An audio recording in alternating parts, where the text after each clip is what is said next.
All right, so what we're going to do is do the next step with our contour line drawing. Now, previously we did blind line contour drawing, where we took a piece of paper and we put the pencil through it, and that way when we drew, we could not see what we were doing. And to do that, we were trying to make better eye-hand coordination. And what that means is we're trying to get our eyes to move along the line and get our hand to move in the same direction and angle. Now, again, the slower we go, the better it's going to be. And we also want to make sure that we are really studying the folds and bumps of things when we're looking at something like a hand. Again, everyone can draw. They just can't draw well. And it's not that you can't move a pencil on a piece of paper. The problem is that you don't know how to see and transfer that to a piece of paper. If you were able to, we would be drawing photorealistically. So again, let's talk about some lessons and practices that we can do to try to improve our drawings. For that, what we're going to do is we're going to be using our hands. Now, we are going to be removing the shield, so therefore you're going to be able to see what you're drawing while you work.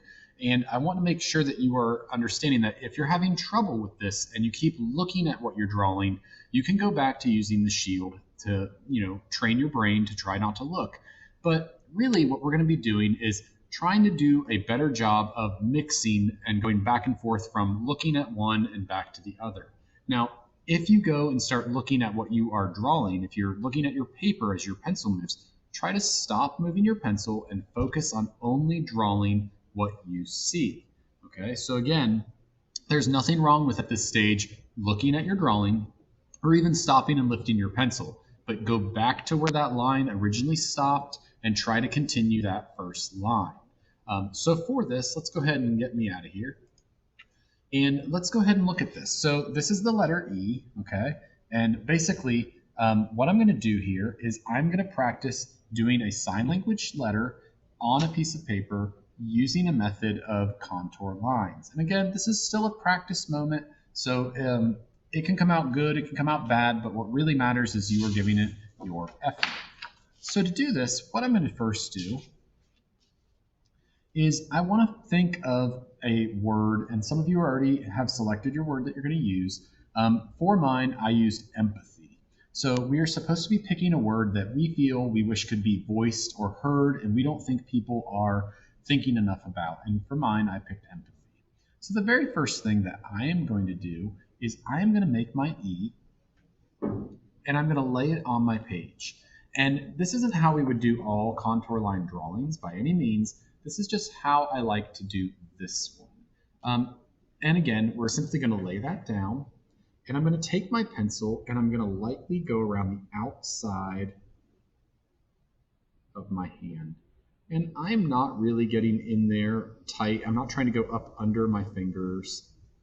I'm just making a basic guide so that when I move my hand over here, I want to draw full size. And this guide, which is an outline, we don't want outlines, we want contours, which are going to be our descriptive interior lines as well. But what we're going to do here is using these as a guide, we're going to try our best to draw this hand. So when we do this, all we're going to do, and again, we don't want to move our hand to look at it, we want to try to draw it as we see it. So for mine, I'm actually going to start, I would say, let's start at the wrist. And I'm simply going to come in here, and I can see this angle right here. Again, it's right here, okay? And there's a slight bump right there. So I know that that bump is the edge of this. And again, we've talked about measuring. We've used ratios, and we learned how to like measure using our pencil and things for checking different angles together. And we're going to put all that together here. So again, I'm going to just start drawing, and I'm going to try my best not to put my head under the camera. That'll probably help. And I'm simply going to come up here and start drawing my hand. Now, again, we aren't following this line. It's just a guide. It does not mean that it has to be any part of what we are drawing. And the other thing is that every time I stop, I'm going to try my best, and sometimes I may not make it, but I'm going to try my best to use angles and signposts that are on here. And again, a signpost is basically saying, hey, here's where this line is. So if we look, there's the bump, there's the bump. And if I follow that line down, you can see that the bump and this bump kind of almost line up. So there would be my line, like a signpost. And I'm again going to start drawing and trying to capture my angles.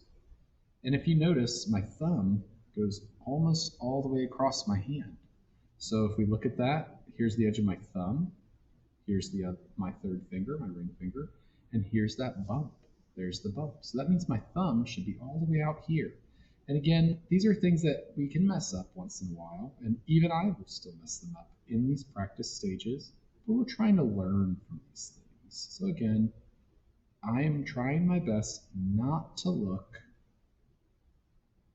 at my paper.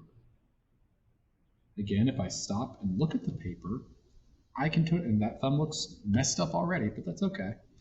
But if I stop and look at the paper, I'm not going to continue drawing. I'm going to stop drawing until I look back at this area. So again, I'm going to come over here and continue.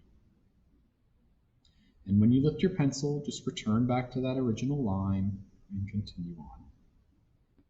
And again, if you want to go fix areas, that's fine. We're not erasing anything though. I don't want you to be that focused on trying to make everything perfect.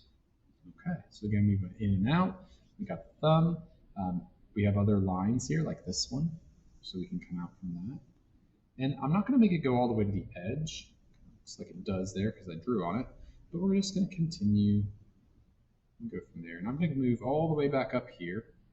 And I'm going to continue up here. It's kind of hard for me to see. I'm kind of sitting back. Here we have my finger. And again, do things like closely look at the nails. So if I hold this up closer to the screen, it's kind of hard for me to see it because I'm not looking at my screen when I'm drawing. But if we look closer at your hand, you're going to see the bends, the folds, and everything a little better. So again, keep that in mind. You have a hangnail there, but your fingernails in general are very intricate. They're very, they're not round. They're not circles. Keep that in mind. Go over here. And again, we're just trying to do this all with one continuous line. And just because I drew this bump does not mean I need to go all the way up there. If I feel like it looks off, then don't do it. Okay, it's not mandatory to be on there. It's just a basic guide. It's meant to help, not hinder. And again, as I come down, I'm going to start from the thumb. We're just going to continually look at our object. And again, I'm not quite sure how good I'm doing or bad I'm doing at this point. So still I'm trying not to look over there. I'm going to have to look eventually because I think this spot looks, yeah, I stopped. This spot definitely is off, but we're going to keep going. Again, it's practice. We're going to go back. I'm going to start back down here.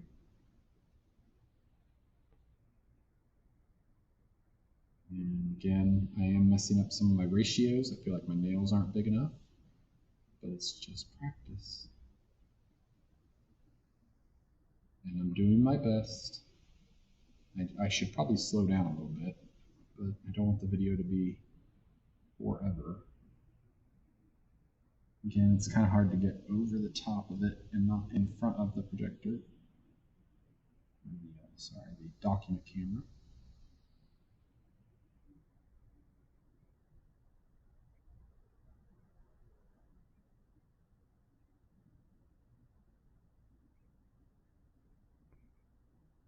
And again, as I'm drawing, my hand is slightly moving, this hand, and I am seeing different angles of it. Now I am trying my best not to do that, but it's pretty hard not to. Again, just practice.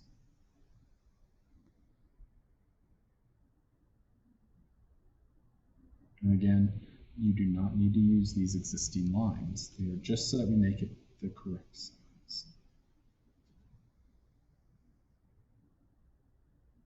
And look closely, don't just draw a straight line, you need to look at what you're drawing.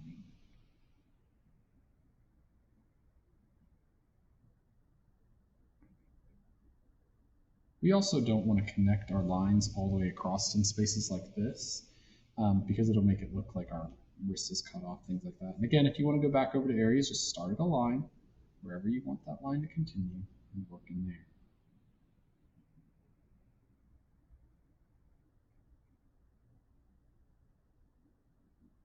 Areas like this, though, that shouldn't exist, okay? Because it doesn't connect to one of my other lines, so oops, I made a mistake.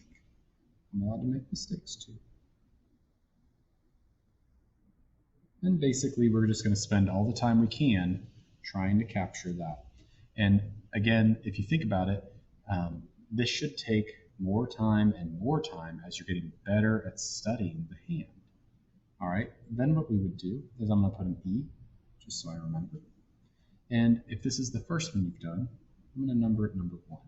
I also think it's important to put how much time you spent on this. So I'm not exactly sure how much time I spent here, but we'll just put time. Because I think the main thing that's important is understanding how many you've tried and how much time you've put into it. Remember, you're only going to get better the more you put forth effort, time, and studying it. And again, if we critique this real quick, basically from my view, I don't have a problem with it. But when I look on the screen there, I definitely think this part looks off. It's way up here. But again, from my angle, it just doesn't look right. So again, I can totally come back in and make changes. Now, you'll notice I didn't erase anything. It's just kind of a mess. That's okay. I don't want you to erase anything. We are practicing seeing the lines and drawing them. They're not going to be perfect. Mine is not perfect. But again, our goal is to get better. Our goal is to show progress. So once you've done one, you need to try it again. When you try another one, don't look at this one. Don't even have it out. Get rid of it over here, okay? And then start another one from scratch. If it is in front of you, you're going to end up trying to draw from that one. And again, we don't want to draw from a drawing, we want to draw from real life. I want to see some excellent life drawings using contour lines.